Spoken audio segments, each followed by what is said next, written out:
सुख शांति हम असंतुष्ट रहेंगे तो जीवन में अशांति बनी रहेगी और हम कभी भी सुखी नहीं हो सकते। गरीब किसान को संत ने बताया एक चमत्कारी मंत्र जाप से प्रसन्न होकर किसान के सामने प्रकट हुई देवी। किसान ने कहा कि मैं कल वर मांगूंगा।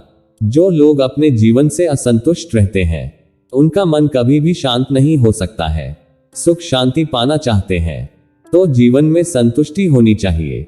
इस संबंध में एक लोक कथा प्रचलित है। कथा के अनुसार पुराने समय में एक किसान गरीबी की वजह से बहुत परेशान रहता था। एक दिन उसके गांव में प्रसिद्ध संत पहुंचे। किसान भी उनसे मिलने पहुंचा और अपनी परेशानियां बता दी। संत ने उसे एक मंत्र बताया और मंत्र जाप की विधि भी समझा दी। इसके बाद किसान मंत्र जाप करने लगा।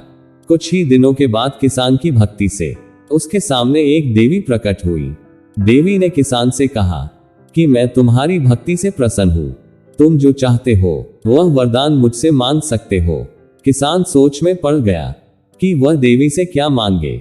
उसे कुछ समझ नहीं आ रहा था। उसने देवी से कहा कि देवी मैं अभी कुछ समझ नहीं पा रहा हूँ, मैं आपसे कल वरदान मांगूंगा। देवी इस बात के लिए तैयार हो गई और अंतर्ध्यान हो गई। देवी के जाने के बाद किसान बहुत चिंतित हो गया। उसने सोचा कि मेरे पास रहने के लिए अच्छा घर नहीं है, मुझे घर मांग लेना चाहिए।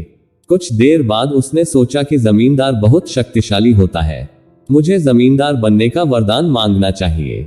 किसान ने फिर सोचा कि जमींदार से ज्यादा शक्तिशाली तो राजा होता है, मुझे राजा बनने का वरदान मांग लेना चाहिए।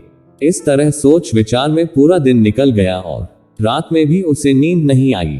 लेकिन किसान ये तय नहीं कर सका कि उसे देवी से वरदान में क्या मांगना चाहिए।